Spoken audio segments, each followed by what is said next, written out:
Chers amis, nous approchons de la fin de notre parcours de confirmation, nous approchons de la retraite, puis de la confirmation elle-même, et je voudrais vous donner l'enseignement de ce que Saint Paul a transmis à l'Église quant à sa connaissance de l'Esprit Saint.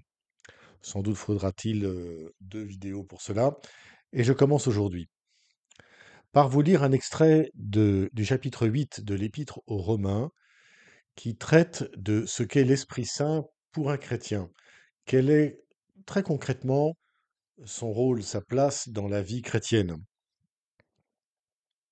En effet, tous ceux qui se laissent conduire par l'Esprit de Dieu, ceux-là sont fils de Dieu. Nous comprenons d'emblée que l'Esprit Saint va nous aider à agir comme des fils de Dieu, et c'est le fait que nous agissions comme des fils de Dieu qui fait de nous des fils de Dieu. Ce n'est pas finalement une sorte de d'acquis que nous recevrions au baptême, nous sommes fils de Dieu et quoi que nous fassions par la suite, nous demeurons fils de Dieu et tout va bien, même si nous faisons le mal, même si nous ne prenons pas garde à la parole de Dieu. Non, l'Esprit de Dieu nous mène sur un chemin de fils de Dieu si nous le voulons bien, si nous voulons bien agir en fils de Dieu. L'Esprit Saint nous y aidera et nous donnera la force et l'intelligence pour cela. Vous n'avez pas reçu un esprit qui fait de vous des esclaves ou vous ramène à la peur. Alors en quoi la peur nous rend esclaves? Ben, nous le comprenons bien.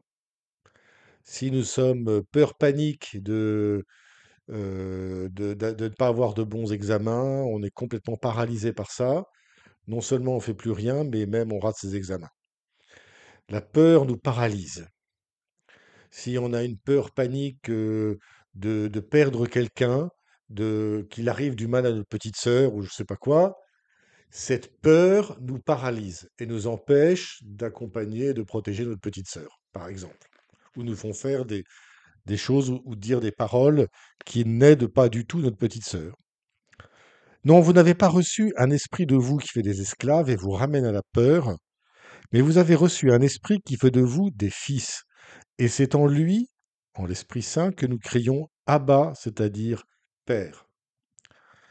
En fait, l'Esprit Saint, comme je l'ai dit déjà dans une précédente vidéo, nous révèle notre identité profonde. Qui sommes-nous vraiment? Alors, vous pouvez dire, bah, nous sommes les fils de nos parents. Oui, c'est pas si évident.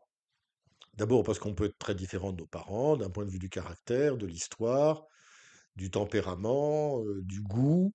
On peut se sentir enfant de nos parents, et légitimement. Ça ne veut pas dire pour cela qu'on se sent enfant de nos parents dans tout ce que nous sommes. Loin de là. Dès lors, qu'est-ce qui fait notre identité? On comprend bien que si notre identité profonde, c'est être l'enfant de papa et maman, ça va avoir une limite assez rapidement.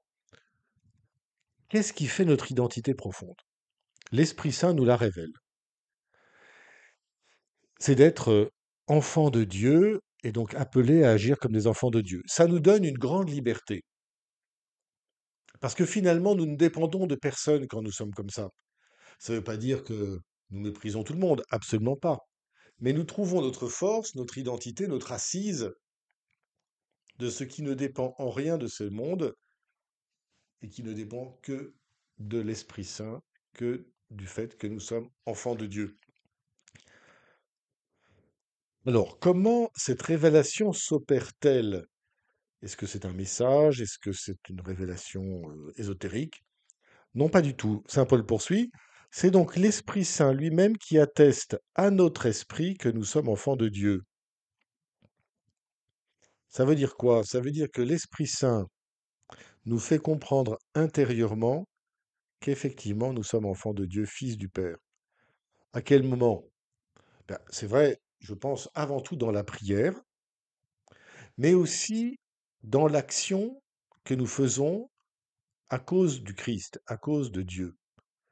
Par exemple, quand nous servons nos frères les plus faibles, les plus fragiles, quand nous donnons du temps pour les autres, non pas parce que ça nous fait d'abord plaisir, mais à cause de Dieu, parce qu'on sait que c'est là qu'il nous attend.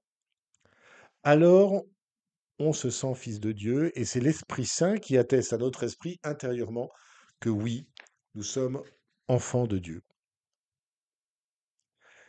Alors je vous laisse sur cette bonne nouvelle. Je vous laisse poursuivre cette lecture de Romains au chapitre 8 qui va encore vous faire découvrir des choses très belles, notamment sur notre rapport à la nature, notre rapport à la création, page 357 de vos livres de la Bible Yucat.